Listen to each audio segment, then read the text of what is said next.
Mari saya dapat tema bagaimana caranya jemaat bisa belajar menggunakan karunia-karunia Roh Kudus ya. Saya beri judul bagian yang pertama ini, saya beri judul The Word of Wisdom. Mari buka bersama dengan saya 1 Korintus pasal 14. 1 Korintus pasal 14 ayat yang pertama. Mari baca ya. Kalau sudah ketemu, mari baca bersama-sama dengan saya dengan suara keras. Ayat 1. 1, 2, 3. Kejarlah kasih itu dan usahakanlah dirimu memperoleh apa? Karunia-karunia roh, terutama karunia untuk bernubuat.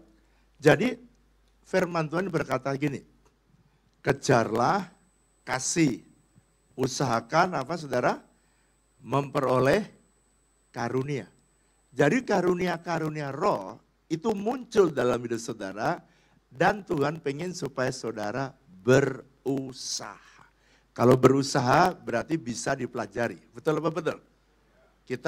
Kalau kita berusaha artinya untuk mengejar apa yang saudara inginkan. Nah ada 9 karunia-karunia yang Tuhan berikan secara cuma-cuma kepada setiap gereja atau jemaatnya yang mau tentunya. Saya mau buka 1 Korintus pasal 12 baru kita nanti 1 Korintus pasal 12. Sekarang baca ayat yang ke-8. Ayat yang ke-8 ya. Mari baca dengan suara keras 1 2 3. Sebab kepada yang seorang roh memberitakan karunia untuk apa saudara? Berkata-kata dengan hikmat, dan kepada yang lain roh yang sama memberikan karunia berkata-kata dengan pengetahuan. Jadi di dalam bahasa Inggris lebih jelas dikatakan begini. Di King James ya. For to one is given by the Spirit the word of wisdom. To another the word of knowledge by the same Spirit. Jadi Roh Kudus yang sama dia bisa memberikan kepada kita karunia-karunia yang berbeda. Tetapi Tuhan bilang kamu bisa apa? Mengusahakan. Mari katakan bersama saya kurang keras saya mau belajar mengusahakan, berusaha untuk mendapatkan perkataan hikmat. Pak, apa sih hikmat itu? Saya terjemahkan terlebih dahulu ya. Hikmat itu adalah kemampuan kita menggunakan firman Tuhan yang kita mengerti untuk menyelesaikan masalah yang kita hadapi. Jadi wisdom adalah kemampuan kita untuk menggunakan firman Tuhan. Tapi firman Tuhan bukan kemudian Alkitab yang Anda pegang, bukan. Firman Tuhan yang Anda mengerti. Nanti saya jelaskan pelan-pelan, garis bawahi. Firman Tuhan yang kita mengerti. Dan kalau firman itu sudah saudara mengerti, itu akan bisa menyelesaikan semua masalah yang ada dalam hidup saudara. Kenapa sih Pak? Ada orang yang masalahnya bulat aja. Saudara pernah lihat nggak? Bulat aja. Karena dia tidak menerima hikmat, nggak terima wisdom. Oh, yang monitor saya boleh nggak digedein sedikit ya? Saya di sana suaranya enak sekali. Di sini soundnya luar biasa, tapi di sini kurang. Boleh ya dinaikin sedikit atau diaturin. Nah, satu kasih contoh ya. Satu hari saya bergumul dengan sebuah persoalan lah. Saya doa 3 bulan gak ketemu-ketemu. Akhirnya saya menghadap ke Pak Niko. Ketika saya menghadap Pak Niko, cuman 10 menit dijawab gitu ya. Saya bergumul 3 bulan, kenapa Pak Niko cuman 10 menit? Ya kan di Bapak rohani saya. Karena dia punya hikmat.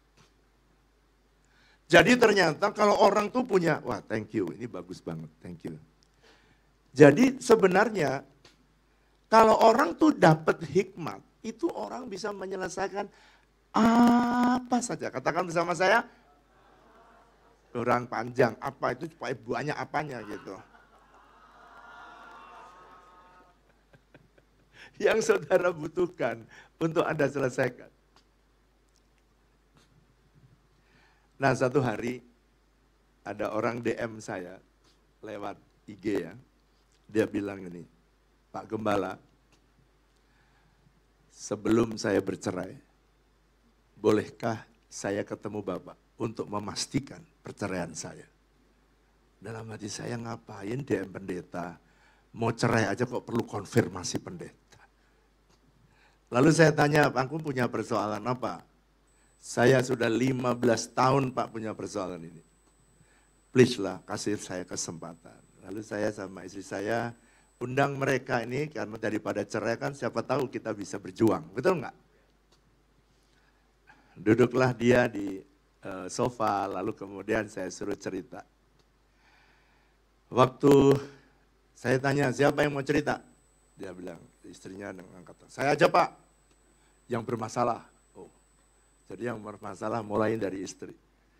Lalu istrinya bilang gini, Pak ini persoalan sudah 15 tahun yang lalu saya pengen cerai.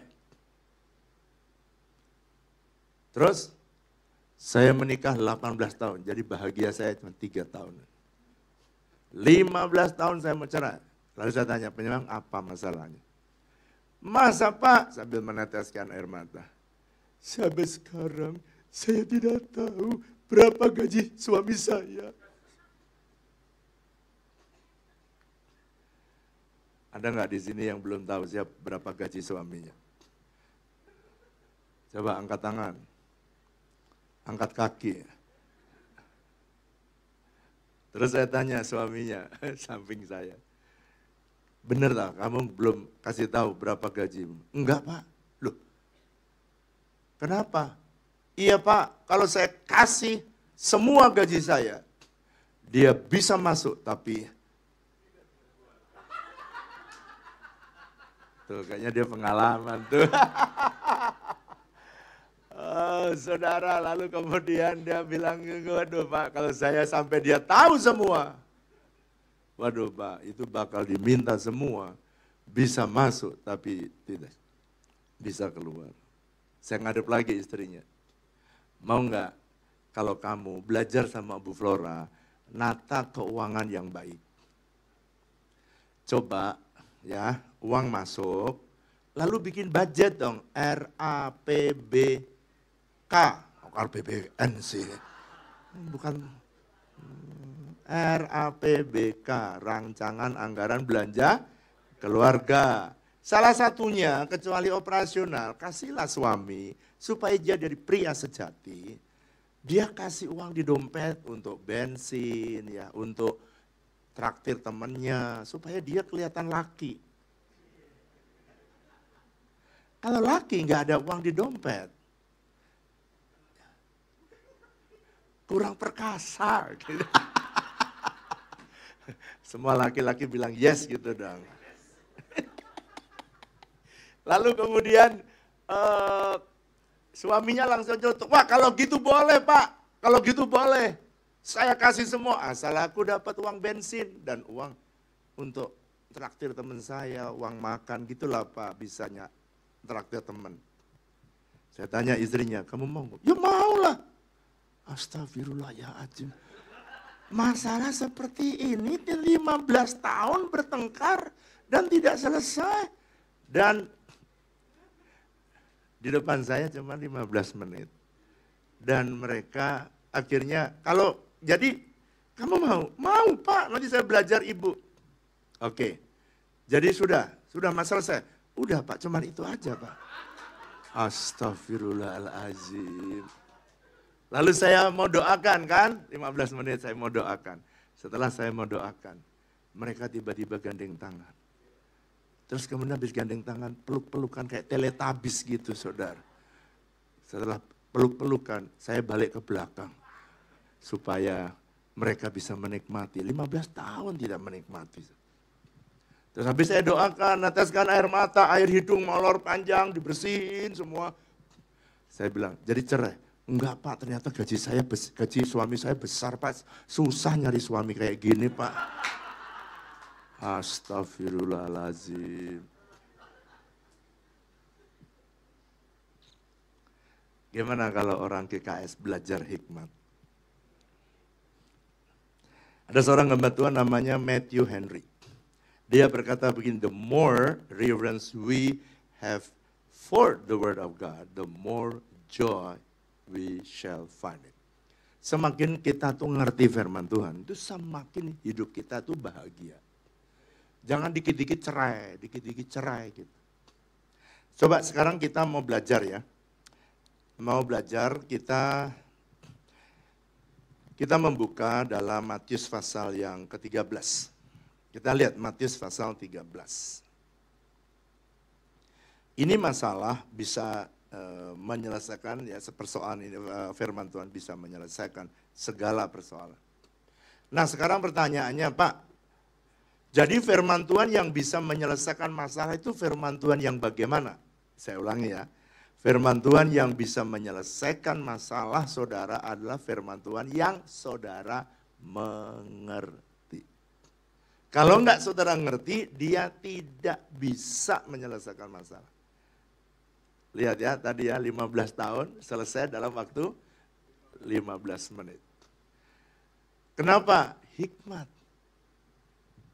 Sampai hari ini mereka enggak cerai karena apa?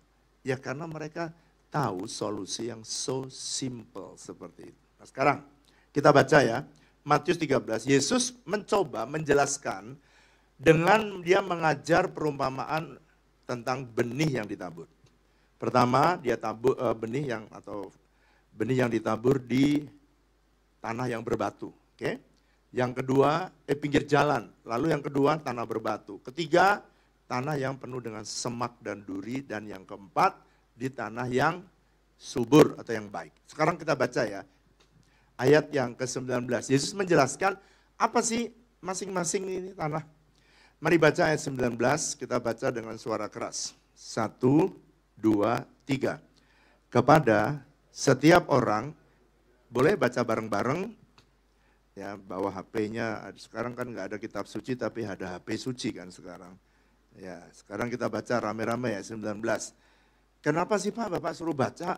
Karena gini, iman itu timbul bukan dari perkataan pendeta, tapi iman timbul dari apa? Pendengaran akan firman. Kalau bisa baca firman, itu saudara dengar dan semua gereja mendengarkan suara saudara. Kok nggak ada yang amin? Sebab saudara baca sampai Anda dengar, temanmu dengar, supaya semua beriman. Ayat 19 dengan suara keras, 1, 2, 3. Kepada setiap orang yang mendengar firman tentang kerajaan surga, tetapi, garis bawahi, tetapi tidak mengerti. Datanglah si jahat dan merampas yang ditaburkan dalam hati orang itu, itulah benih yang ditaburkan di pinggir jalan. Sekarang kita baca ayat yang ke-23. Kenapa sih kok yang satu berbuah, yang satu tidak? Yang satu bisa menyelesaikan masalah, yang satu tidak. Mari baca 23. 1, 2, 3.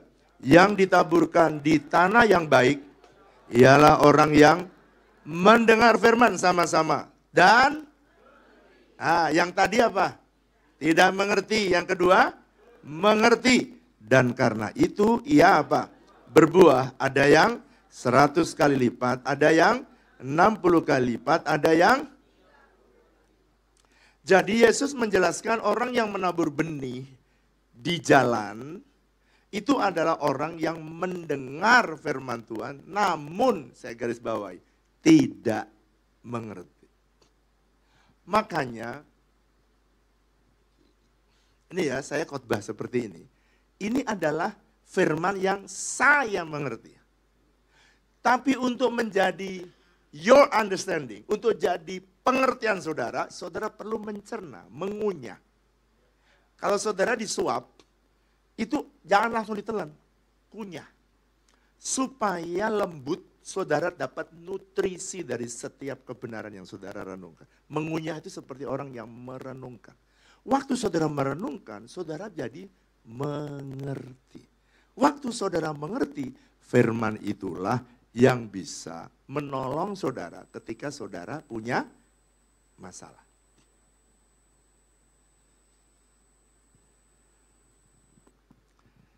Benih yang ditaburkan di tanah yang baik, sama-sama ditaburkan oleh Tuhan dalam perikop itu. Dia mendengar firman Tuhan, tapi dia mengerti. Jadi ternyata ada firman Tuhan yang dimengerti jemaat, ada firman Tuhan yang tidak dimengerti.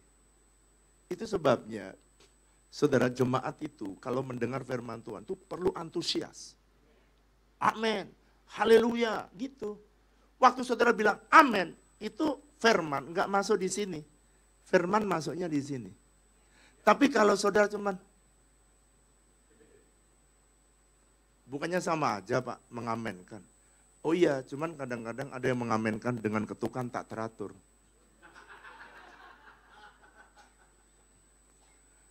Bukannya sama-sama Pak? Iya sama-sama mengamenkan kelihatannya. Tapi kalau saudara bilang amin, itu firman nggak di sini. Firman di mana? Di sini, saudara.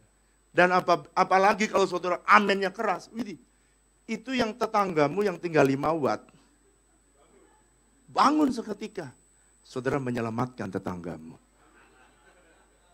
Yang tadi nggak dapat firman, sekarang dia bangun dan dapat firman. Upahmu besar 2 kali lipat. Apalagi kalau amennya, waktunya pas. Begitu pendeta sampaikan firman, lalu saudara dapat rema, langsung saudara bilang amin. Itu menolong pendeta. Iya, cobaan.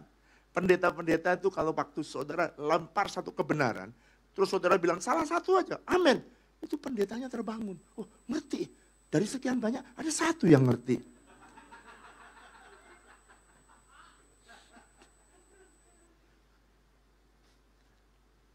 Menolong. Jadi menolong dirimu, menolong tetanggamu, juga menolong pendeta.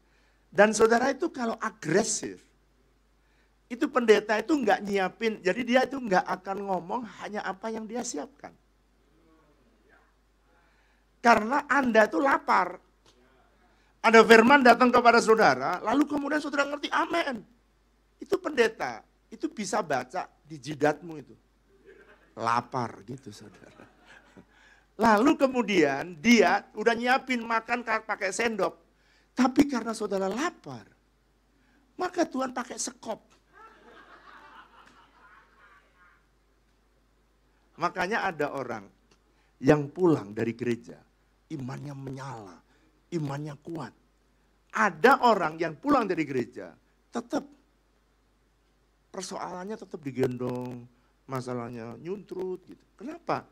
Yang satu dapat iman, yang satu enggak. Karena firman yang dimengerti, itu firman yang bisa menghasilkan iman. Oke. Saya kasih contoh ya. Ada enggak orang kebaktian? Sama-sama udah kebaktian. Udah ikut New Life. New Life.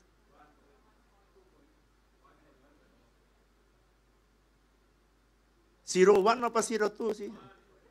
1.0. Udah ikut New Life. Udah ikut ministry 2.0. Gitu. Sekarang saya tanya, ada enggak sudah ikut kebaktian, udah ikut New Life, udah ikut ministry? Hanya gara-gara pasangan hidup. Dia meninggalkan Tuhan. Ada apa tidak? Baca yang keras, banyak ngomong yang keras. Ada. Dia rela jadi mualaf demi pasangan hidup. Ada enggak orang Kristen udah sungguh-sungguh hanya demi jabatan supaya bisa jadi jenderal, dia tinggalkan Yesus. Ada enggak? Ada. Itu tandanya bahwa dia firman yang tadi dia dengar itu ternyata tidak dimengerti. Karena firman yang dia mengerti akan membuat dia sanggup bertahan. Nanti kita akan belajar sanggup bertahan dalam segala kesulitan yang dihadapi. Nah, jadi ini kesimpulannya. Jadi kemauan dan kemampuan saudara mengerti firman dan kemauan saudara melakukan firman menentukan kekuatan rohani saudara dan menentukan level rohani saudara. Jadi saudara, kelasmu tidak ditentukan oleh berapa lama kamu sudah ada di GKS. Bukan. Bukan ditentukan oleh berapa lama KTP-mu Kristen. Bukan. Tapi seberapa banyak firman yang kamu mengerti dan kamu lakukan. Saya berdoa supaya saudara bisa menangkap. R.C. Sproul dia berkata, the more I expose myself to the Word of God, the greater my faith will be. Kalau saya semakin mengerti firman Tuhan, firman Tuhan terbuka dalam hidup saya, iman saya akan bertumbuh. Dan makin hari makin bertumbuh membesar. Dan iman itulah yang melahirkan mujizat. Nanti di kebaktian 2, saya akan bicara karunia-karunia yang lain. Yang akan menolong jemaat untuk Anda praktekkan. Sebenarnya ya, 9 karunia itu dipakai untuk memperlengkapi. Untuk pelayanan, bukan untuk dirinya. Untuk melayani. Jadi saudara, kenapa hari ini belajar karunia-karunia roh supaya saudara bisa melayani. Katakan bersama saya, coba kalau semua berfungsi, jemaat berfungsi dan ngerti dapat hikmat. Saya rasa perceraian, kekristenan perceraian nggak ada lagi. Dia sudah bisa diselesaikan oleh Tuhan lewat jemaat dengan seksama dan dalam tempo yang sesingkat-singkat. Kadang-kadang ya ada konseling udah di ujung tanduk. Persoalannya udah berbelit-belit. Coba kalau seandainya semua jemaat, kalau pendeta memang nggak banyak, tapi jemaat banyak. Jadi kalau jemaat punya karunia hikmat atau the word of wisdom, dan dia bagikan kepada orang lain, banyak jemaat yang tertolong hidupnya. Sekarang apa Pak? Kekuatan dari firman yang kita mengerti. Kalau saya dapat hikmat atau saya dapat firman yang saya mengerti, dan firman itu saudara lakukan, dia punya kekuatan. Minimal saya ingin menyampaikan ada 3 kekuatan utama yang saudara punyai ketika saudara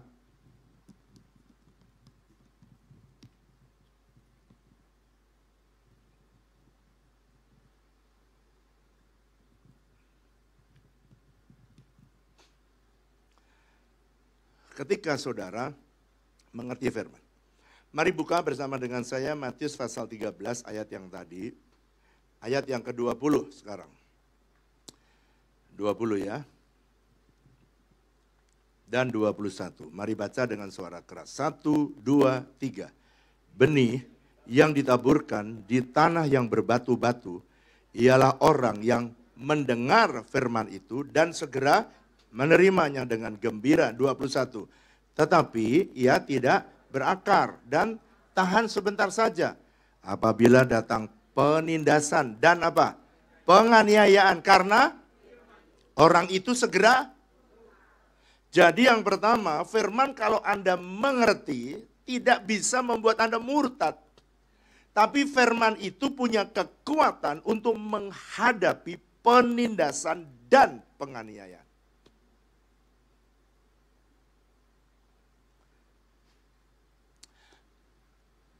Sekarang saya tanya saudara. Orang Kristen itu dapat mengalami penindasan di negara yang nomor 1 ketuhanan yang Maha Esa. Itu saja, saya tadi barusan dengar pelaporan orang ke DPR. Sekolah-sekolah Itu wajib ada guru agama Islam. Tapi ada siswa yang agama Kristen. Bahkan kota itu penuh dengan sekolah yang agama Kristen. Mayoritas tidak ada pengangkatan ASN guru agama Kristen. Coba bayangin. Di Depok itu ada lowongan 1.500 ASN guru agama. Kristen kagak ada di situ dimunculkan. Why? Penindasan karena firman. Saya berdoa, siapa tahu ada orang yang mendengar firman ini, hatinya terketuk dan dia anggota DPR, ya toh? Berjuang. Saya membiayai juga banyak volunteer. Saya membiayai guru-guru yang secara volunteering, dia mengajar di SD, SMP, SMA. Di Tangerang tuh, mereka kagak diangkat, kagak dikasih biaya. Siapa yang mengajar anak-anak kita di sekolah umum? Gereja mesti care loh. Gereja mesti care. Saya salut, ini mission yang impossible.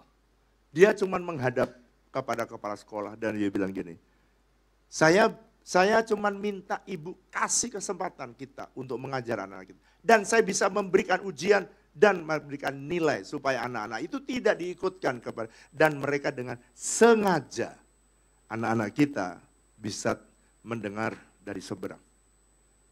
Kenapa kok ada gereja mesti bangkit? Katakan bersama saya, sebab penindasan itu terus menerus. Sekarang saya cerita ya. Waktu saya nggak tahu saya pernah cerita apa enggak. Waktu gereja kita usia 8 tahun, tiba-tiba Tuhan di tengah-tengah doa peperangan, tiba-tiba Tuhan bicara ini kepada saya. Kamu harus masuk, aku serahkan 8 kota, jangan berhenti hanya di kota Tangerang, tapi kamu bangun gereja, bangun rumah doa, supaya jadi berkat bagi kota itu. 8 kota dan kabupaten, jadi ada di Provinsi Banten ada 8 kota dan kabupaten. Waktu saya mendengar firman itu, saya tuh rasanya ya, mendengar mengomong aja tuh, waduh beratnya luar biasa. Saudara tahu kenapa? Sebab saya ngerti mereka itu banyak sekali. Mereka tuh ya, perdanya aja di Cilegon, gak boleh ada gereja. Pandeglang ada perda, gak boleh ada gereja. Di Rangkas, gak boleh. Jadi semua perda saya udah ngerti itu sebelum saya dengar firman. Tapi waktu firman itu datang, saya bilang gini, perintah Tuhan, firman Tuhan. Waktu dia jadilah matahari, matahari jadi. Jadi firman itu berkuasa. Tapi tergantung saudara dan saya. Firman itu berkuasa tergantung dari Anda mengerti apa tidak. Sebab ketika saudara mengerti firman, firman itu akan mengalami penganiayaan. Dan saudara akan mengalami penindasan. Tetapi janji Tuhan, sekalipun kamu mengalami penganiayaan dan penindasan karena firman, kamu akan tetap bisa berdiri dan kamu akan tetap bisa menjadi pemenang. Sekalipun persoalan itu sulit, sekalipun persoalan itu susah, kamu akan bisa menerobos dan bisa jadi pemenang. Kenapa kok saya tahu bahwa ini tugas yang berat? Sebab saya masih ingat, waktu saya mulai masuk di Merak, itu di rumah, bukan gereja kayak begini. Di rumah, cuman 10 orang aja, 10 orang. Saya khotbah, baru 15 menit dilemparin batu. Jebret. Tiba-tiba batunya jatuh di depan saya. Terus kemudian yang punya rumah, Pak, khotbahnya bisa nggak dicepetin? Kenapa? Entek Pak, ini atap saya, genteng saya. Lalu saya khotbah 15 menit selesai. Lalu saya suruh yang punya rumah, yang lain pulang, dia naik ke atas. Coba cek berapa genting yang rusak. Dia bilang ada 2 Pak. Ya udah nih saya kasih uang kamu, beli genteng 20. Loh pecahnya 2 Pak? Iya, untuk 10 minggu.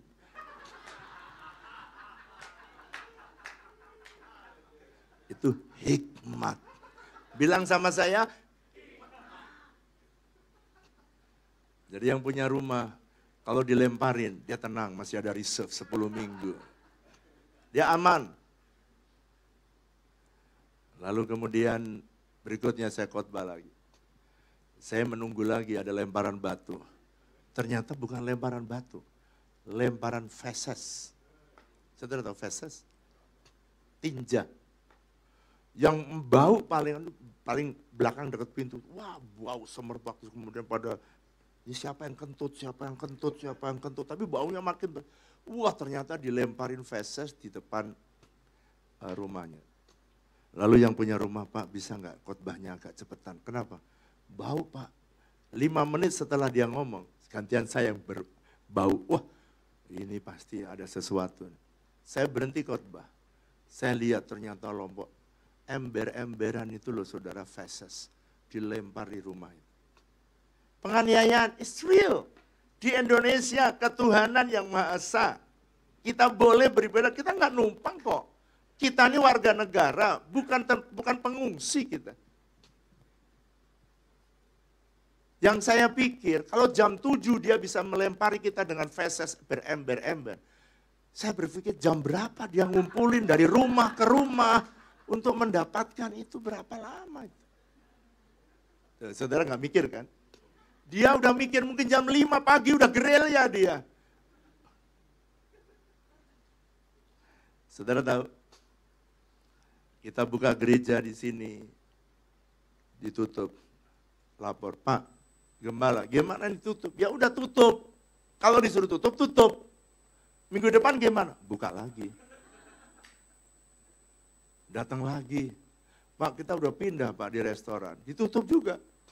Gimana Pak? Ya tutup, nggak apa-apa, ikutin aja. Tapi minggu depan kita, ya buka lagi. Di Banten Barat, kita itu kayak kucing anak-anak. Kenapa? Mengalami penganiayaan. Saudara yang di Jakarta, udah CNAE, udah karpet, AC-nya dingin banget lagi. Musiknya enak, mau dipukul segede apa boleh. Di sana gitar aja kencang-kencang dikit-dikit aja udah rame. Tapi saudara tahu, firman yang Anda mengerti, itu dia punya kemampuan untuk menolong saudara ketika saudara datang penindasan dan penganiayaan karena firman itu. Karena Roma 8 ayat 35, 39 berkata, siapa yang akan memisahkan kita dari Kristus? Penindasan atau kesesakan atau penganiayaan? Tidak dapat memisahkan kita dari Kristus, dari kasih Kristus. Saya tiba-tiba lagi doa, tiba-tiba saya itu menangis, ya, meratap. Tuhan, lihat anak-anak saya Tuhan di Banten Barat tuh, mereka diusir, dilemparin. Saya masih ingat di Pandeglang saya baru bangun kelompok sel aja, dilempar batu kena kaca yang depan, duar gitu. Waduh, saya punya rumah Pak, udah berhenti aja Pak. Ini nanti bisa habis kaca saya Pak. Saya teriak sama Tuhan, Tuhan kita udah doa keliling, udah saya iketin semua Tuhan, semua roh setan, jin, wewe gombel, gondoruo dan semua udah kita ikat semua Tuhan, udah kita usir. Tapi tetap aja kita dianiaya. Tuhan bilang gini, ada satu yang belum kamu lakukan. Yang belum kamu lakukan, mereka itu benci nama Yesus. Mereka sakit hati dengan Kristus. Tapi dia bilang, tapi mereka tidak menolak kalau kamu memberikan kasih Kristus kepada mereka. Dek saya, wah kalau gitu coba cari masalah apa yang ada di sana. Saya suruh cari-cari masalah-masalah, banyak anak-anak yang belum disunat. Masalah-masalah kemiskinan, anak yatim gak punya pakaian. Lalu kemudian saya bilang gini, kalau gitu coba kamu ngomong sama ketua MUI, sama camat, sama anggota DPR, ngomong kita mau bikin pesta rakyat, buat kota ini. Dan ternyata direstui. Dan saudara tahu, saya pengen saudara dengerin video ini. Yang tidak pernah saya pikir, yang menuju tempat yang sulit, yang tak pernah terfikir. Saudara, saya duduk di situ, ketua MUI situ, anggota DPR. Tiba-tiba saya sangat terharu ketika mendengar. Mau dengerin videonya? Hah? Benar. Oh ya, oke. Media, tolong putar media. Biar mendengar. Beberapa waktu lalu, berlokasi di Hotel Grand Krakatau Cilegon, digelar acara Pesta Rakyat Banten 2014. Acara akbar yang berlangsung sejak pukul 9 hingga pukul 2 tersebut dibuka secara bersama oleh Bapak Ananta Wahana Sarjana Hukum selaku anggota DPRD Provinsi Banten bidang kesejahteraan, Pendeta Insinyur Yonatan Wiryohadi selaku Ketua Dewan Pembina Yayasan Transformasi Bangsa, dan disaksikan oleh beberapa tokoh masyarakat dan agama di wilayah Serang, Cilegon.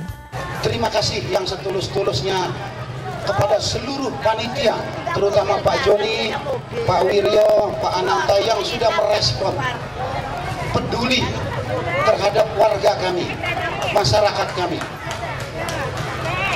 Saya yakin dan percaya kalau masih ada orang kaya, yayasan yang kaya, saya sebut yayasan ini kaya, karena punya dokter, punya pengobatan. Ada yayasan yang peduli terhadap masyarakat miskin, saya yakin bapak-bapak usaha di Cilegon akan aman, tentram, sejuk adanya. Sesuai dengan arahan Tuhan kepada Gembala Pendeta Insinyur Yonatan Wiryohadi, Pesta Rakyat kali ini bertujuan melakukan fishing dan hunting, di mana keberadaan gereja dapat memberkati kota dan menarik jiwa-jiwa datang kepada Kristus. Pesta Rakyat yang kali ini yang dilakukan di Cilegon adalah salah satu bentuk ketaatan kita akan perintah Tuhan untuk melakukan fishing and hunting. Dan saya percaya saudara, apa yang kita lakukan ini akan mengubah di dalam alam roh, bahwa Tuhan akan melawat, Tuhan akan hadir di kota ini. Beragam kegiatan-kegiatan sosial pun dilakukan, mulai dari kitanan gratis 100 anak, pemeriksaan gratis kesehatan umum dan gigi, sembako gratis sebanyak 430 buah, penjualan alat tulis dan buku murah, termasuk pembagian tas sekolah kepada 100 anak, dan penjualan kebutuhan menyambut persiapan bulan Ramadan dengan harga super murah. Acara ini mendapat antusias yang sangat besar dari masyarakat. Terima kasih saya mendapatkan sembako gratis. Terima kasih buat Yayasan Transformasi Bangsa yang sudah memberikan sembako buat warga Cilegon. Semoga sukses, makin jaya, makin terkenal. Terima kasih. Senang. Dapat duit, dapat sarung, dapat tas, baju, celana, sepatu, semua pokoknya dapat. Keberhasilan Pesta Rakyat Serang Cilegon tidak terlepas dari partisipasi dan dukungan dari GBI WTC Pusat dan WTC Families seperti GBI WTC Olive, GBI WTC Tang City, GBI WTC Taman Royal, GBI WTC Oasis, GBI WTC Poris Indah, GBI WTC Cilegon, GBI WTC Serang, termasuk Pilar Family Ministry, tim Diakonia GBI WTC Serpong, tim dokter serta perawat dari BPIS dan RIS. Kiranya pelayanan dan taburan kita bersama melalui Pesta Rakyat ini menghasilkan buah yang manis. Kita akan melihat janji Tuhan digenapi, yakni adanya tuaian jiwa yang besar bagi kota Banten. Segala pujian dan kemuliaan hanya bagi Tuhan untuk selamanya. Tuhan Yesus memberkati.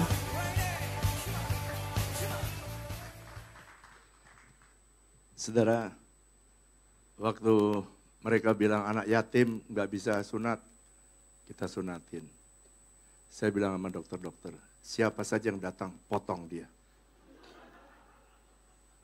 Pastikan putus. Siap, gembala. Saudara, setelah disunatin, ditolongin mereka, kasih sembako. Saudara tahu, dia bilang gini, kalau ada yayasan yang peduli, yayasan yang kaya, jadi buat Tuhan itu saudara ini kaya semua. Buat mereka, itu saudara ini kaya raya. Enggak ada yang amin. Enggak percaya, mereka aja percaya, kamu enggak percaya. Coba tepuk dadanya ini, saya ini, kurang yakin saya ini. Sebenarnya kaya raya. Lalu dia bilang, kalau ada yayasan yang peduli sama orang miskin di Cilegon, dia buat apa saja. Dia bilang apa tadi? Aman, dia bilang. Aman. Terus dia duduk di samping saya tadi kan. Itu 10 tahun yang lalu. Lalu dia tanya, ini yayasan dari mana sih Pak yang bikin kok nolongin orang kok sebanyak ini? Dari gereja Pak Haji.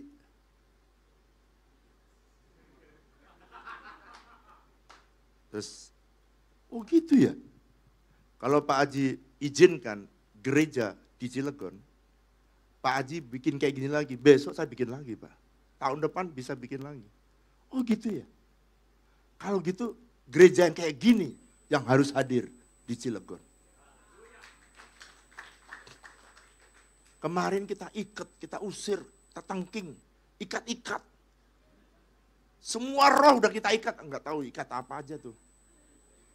Enggak keluar tuh setan.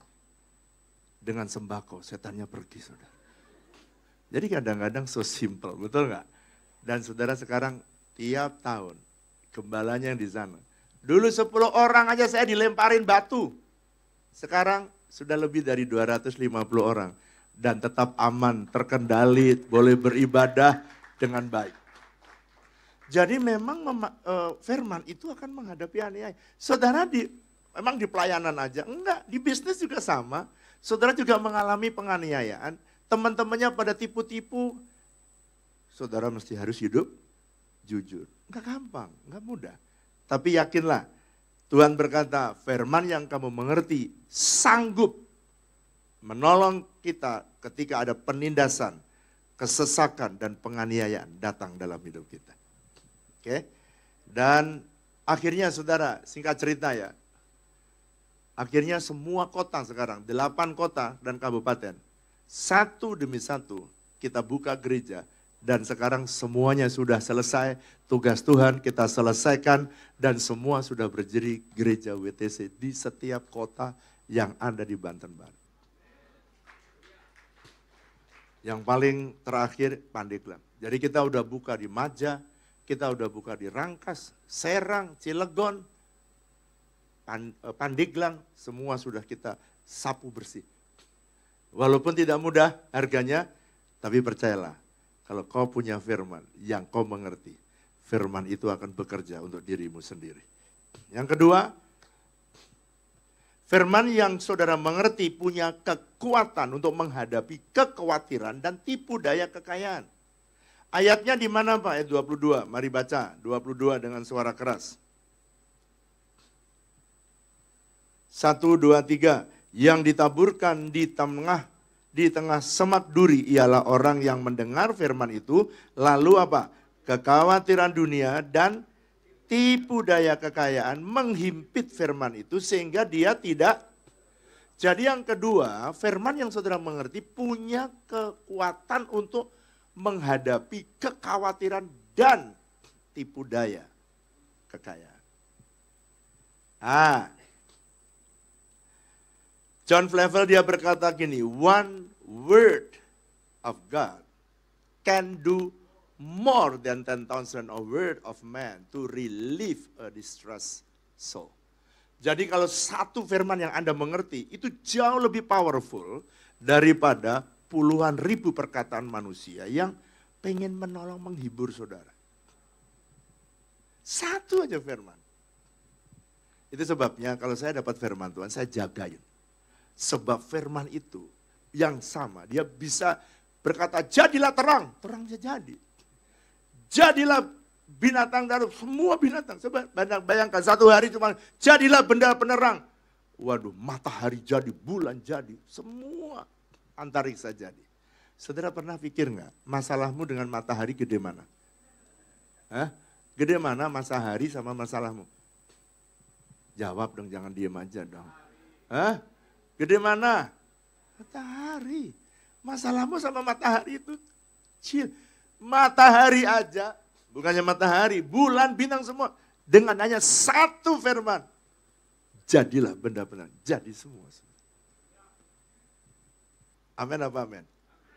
Kenapa sih orang itu khawatir? Orang tuh khawatir. Saya minta satu orang WL tadi mana ya? WL yang ganteng tadi mana? Ya, salah satu sini. Orang khawatir itu, Yesus pernah berkata gini, Matius pasal 6, saudara masih baca di rumah, ayat 25 dan 26. Sini nak. Dia berkata gini, kalau janganlah kamu khawatir akan apapun yang kamu makan, minum, pakai. Lalu dia berkata gini, apa dia bilang ayat 26, pandanglah apa? Burung-burung, pandanglah burung-burung. Tata burung-burung bukan berarti kemudian, oh kalau gitu nanti saya pulang dari sini, saya akan memelihara burung gereja, dan saya kalau khawatir saya lihat burung. Gitu. Bukan begitu, maksudnya ini perumpamaan. Yesus cuma bilang, kenapa seseorang khawatir? Karena dia memandang masalahnya lebih besar dari Tuhan yang lebih dahsyat. Sebenarnya kalau dia punya firman yang dia mengerti, maka dia tidak perlu khawatir. Sekarang saya tanya, kenapa sih seseorang bisa khawatir? Karena matanya tertuju kepada persoalan. Jadi persoalannya sebenarnya ada di mana? Di matanya. Loh, iya dong. Kalau kamu nggak lihat persoalan, kamu nggak bakal khawatir. Kenapa seseorang khawatir? Karena dia melihat. Artinya dia melihat dengan matanya masalah itu. Dan kelihatan Tuhan jadi kelihatan kecil. Karena masalahnya kelihatan besar. Saya mau kasih ilustrasi supaya saudara mudah ya. Ini ayat firman Tuhan. Oke, namamu siapa? Raymond, udah menikah belum? Jadi masih buka lowongan maksudnya. Mau berencana menikah, jadi udah tutup dong. Bentar ya Raymond, ini firman Tuhan Matius pasal 6, tadi saya baca ya. Pegang ya. Sekarang kamu pakai ini sebagai kacamatamu ya. Oke. Ini anggap orang-orang di depanmu ini, anggap semua masalah. Oke? Satu kepala, satu masalah. Kamu turunkan dulu, kamu lihat dulu, banyak sekali nggak masalahnya? Banyak. Banyak. Ini masalah apa saja ya, yang menakutkan kamu. Anggaplah termasuk kepala ibu gembala itu juga masalah. Pastor Lawi juga masalah itu kepalanya. Semua hitung satu persatu masalahmu, oke? Sekarang kamu baca firman Tuhan, ini maksudnya gini loh ya, pegang dua. Tuhan tuh bilang gini, kalau kamu khawatir kenapa kamu lihat dengan matamu. Jadi penglihatan inilah yang membuat kamu bisa khawatir. Coba saya tanya ya, Raymond ini wakil dari salah satu jemaat GKS. Oke? Sekarang saya tanya, sekarang setelah kamu membaca firman, kamu menggunakan matamu melihat janji Tuhan, melihat firman Tuhan, masalahmu di kepala-kepala kelihatan enggak? Enggak. Sekarang pertanyaannya, masalah itu sebenarnya kamu enggak kelihatan kan? Sebenarnya masalah itu masih ada nggak sih sebenarnya? Ada. Saudara masih ada, tapi Raymond tidak lihat. Karena yang dilihat oleh dia apa? Firman Tuhan. Yang dilihat apa? Janji Tuhan. Ketika janji Tuhan dia lihat, dia tidak lihat lagi masalah. Padahal masalah itu masih ada. Betul apa betul? Tepuk tangan dong buat Raymond dong. Selamat menikah ya.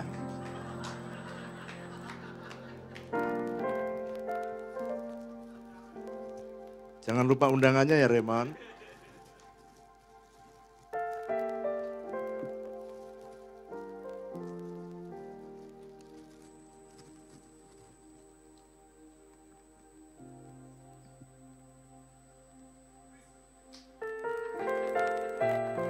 Keren enggak? Demi saudara saya lakukan apa aja. Tuhan bilang gini. Tadi saya lihat ada yang baju putih, tapi sekarang jadi kuning semua, kenapa ya? Lihat ya, kacamata apa yang kamu pakai untuk melihat semua persoalan saudara, itu akan menentukan kamu khawatir atau tidak. Jadi kenapa ada orang yang tertipu? Karena dia pakai kacamata dunia. Kalau dunia khawatir, kamu jadi ikut khawatir. Tapi kalau kamu pakai kacamata, jangan kacamata dunia, tapi pakai kacamatanya Tuhan. Saudara pasti akan tahan, kuat, yakin, perkasa. Dan saudara bisa jadi pemenang bukan karena Anda hebat, tapi Anda punya cara pandang yang tidak sama dengan cara pandang dunia, tapi menggunakan cara pandang yang datang dari sorga. Dan itulah yang membuat saudara menang dari semua kekhawatiran yang ada di tengah dunia. Yang ketiga, terakhir. Kenapa sih Pak kekhawatiran kok diadres oleh Tuhan? Karena kekhawatiran itu membuat iman saudara nggak bisa bertumbuh. Dan kekhawatiran karena iman saudara nggak bisa bertumbuh. Jadi gini, iman sama khawatir itu nggak bisa bareng saudara. Nggak bisa. Gelap dan terang nggak bisa bersama. Jadi kalau Anda khawatir, imannya pergi. Kalau saudara beriman, khawatirnya pergi. Yang terakhir, yang ketiga. Dia, firman yang Anda mengerti, memiliki kuasa untuk menghasilkan buah. Buah yang lebat, artinya bisa berhasil menerapkan setiap prinsip firman Tuhan, baik dalam keluarga, usaha, dan pelayanan saudara. Bahkan kenapa ada yang berhasil, ada yang berbuah 100 kali lipat, ada yang 60 kali lipat, ada 30 kali lipat. Ini tergantung dari seberapa saudara level understanding saudara. Saudara orang yang berhasil atau sukses karena ia mengerti prinsip firman Tuhan.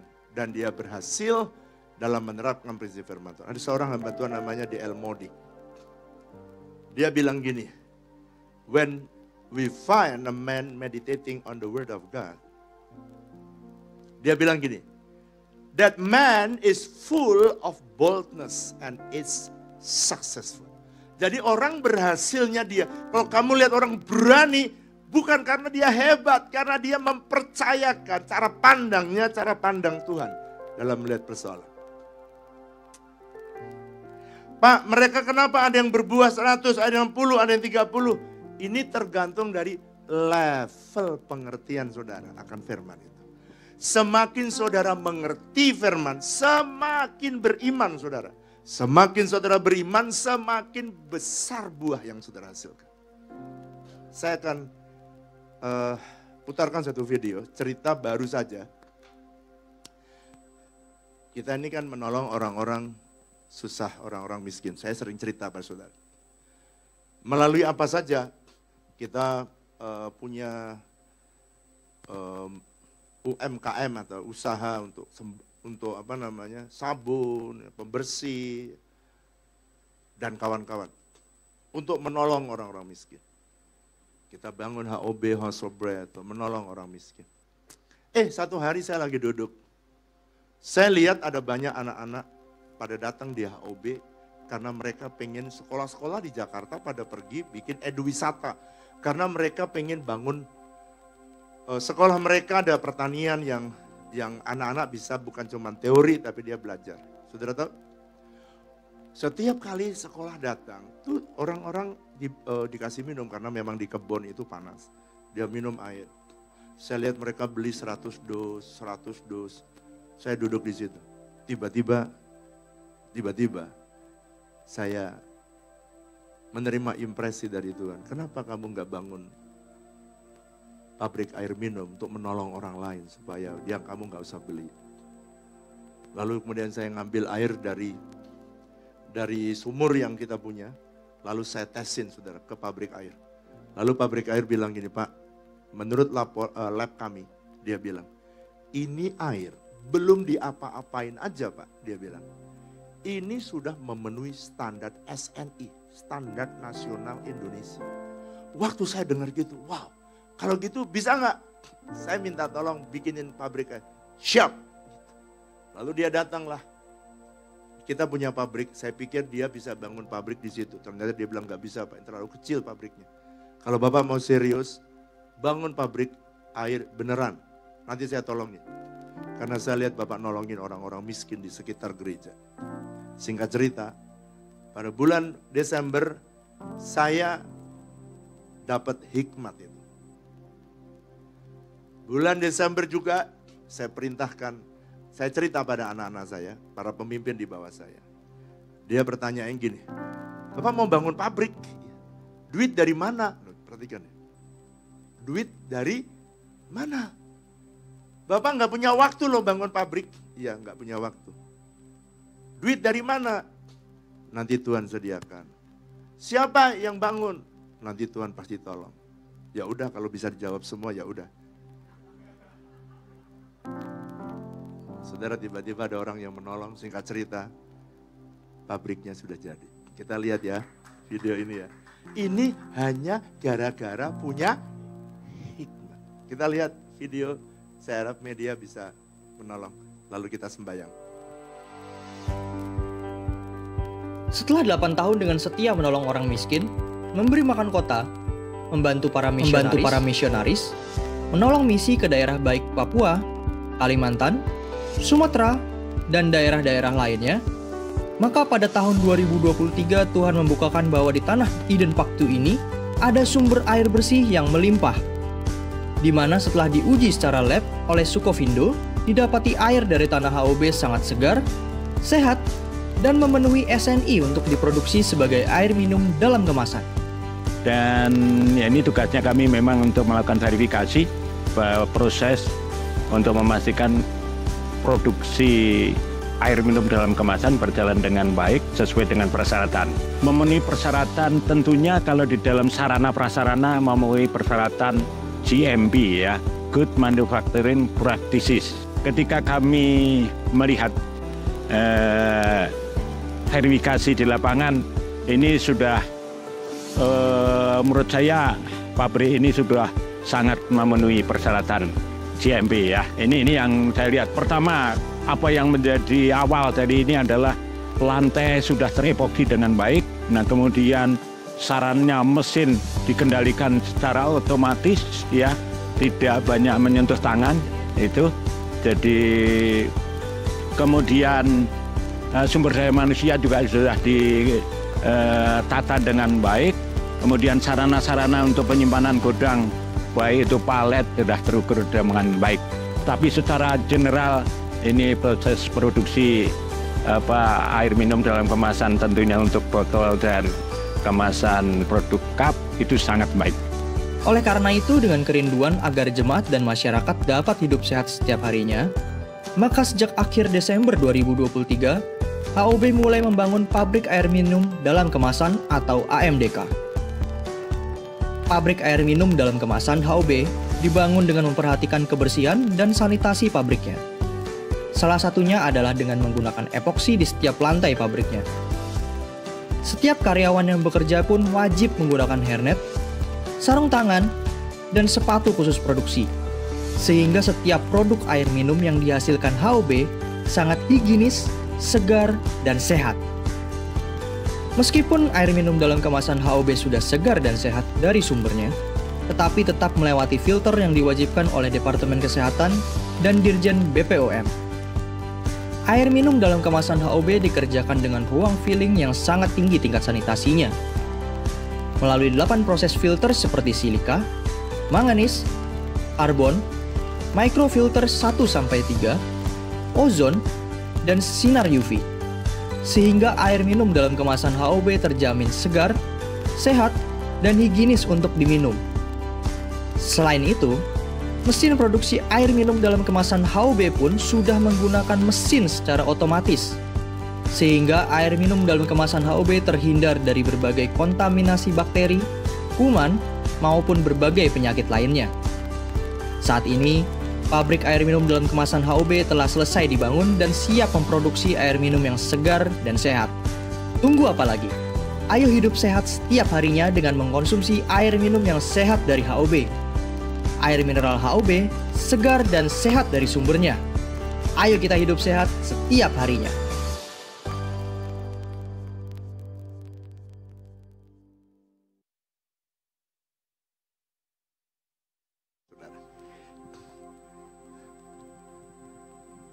Tadi itu orang SNI, harusnya dia bagian audit, harusnya dia ngomongnya harus hati-hati ya. Tapi malah dia bilang, ini pabrik bersih, luar biasa, bagus. Oh, ketahuan udah pasti lulus itu kan. Karena dia harusnya ngaudit itu harusnya sabar, ini kurang, harusnya begitu atau nggak ngaudit. Kemarin karena dia sudah audit, saya suruh jemaat mulai minum. Karena harus produksi 2 bulan, baru BPOM, Badan Pengobatan, ya itu kata istri saya tuh, pengawasan obat dan makanan ya. Dia akan datang, jadi sekarang kita sudah minum air-air yang diproduksi.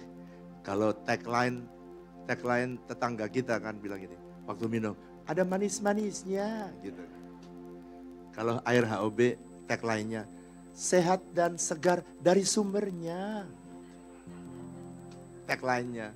Jadi belum diapa-apain udah segar, udah sehat. Apalagi di filter. Jadi filternya itu hanya memenuhi persyaratan aja supaya orang yakin. Cuman filternya ya sebenarnya kurang berfungsi. Karena airnya sendiri sudah memenuhi standar dari SNI. Ini adalah hadiah. Jadi setelah saya lihat, wah saya bisa nolong orang miskin lebih banyak lagi. Sebenarnya saya bisa beli mesin untuk wrapping yang otomatis. Tapi nggak bisa nolong banyak orang. Akhirnya saya nggak batalkan. Semua yang sistem untuk yang supaya sanitasinya baik, yang saya beli, keluar udah jadi, tinggal mereka ngemas-ngemas. Dan itu semua penduduk orang-orang miskin bisa kita tolong lebih banyak. Mari kita bangkit berdiri sama-sama. Firman-Mu pelita bagi kakiku, terang bagi jalanku. Firman-Mu, Firman-Mu pelita bagi kakiku, terang bagi jalanku. Waktuku bimbang, waktuku bimbang dan hilang jalanku, tetaplah Kau di sisiku. Tak akan ku takut asal Kau di dekatku, besertaku selamanya.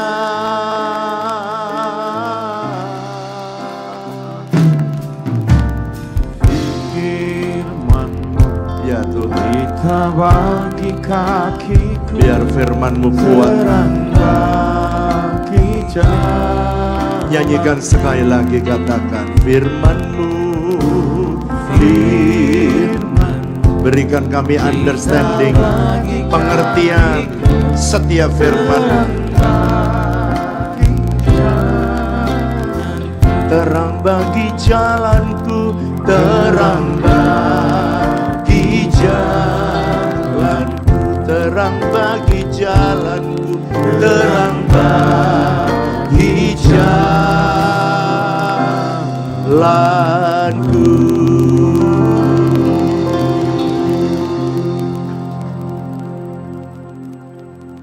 Berapa banyak saudara yang hari ini saudara menjumpai persoalan, jumpai masalah, dan saudara butuh hikmat yang datang daripada. Kau boleh angkat tanganmu, saya mau berdoa supaya Tuhan memberikan kepadamu hikmat. Sepertinya jalan udah tertutup, tapi bagi Tuhan gak ada jalan yang tertutup. Dia bisa membuka jalan. Tuhan lihat tangan-tangan yang diangkat. Mereka butuh hikmat yang datang daripada. Menolong mereka berjalan bersama dengan Tuhan. Kami melihat perkara-perkara besar, perkara-perkara ajaib. Terima kasih Engkau Tuhan yang hebat, Engkau Tuhan yang dahsyat. Kau siap dan sanggup menolong umat-Mu.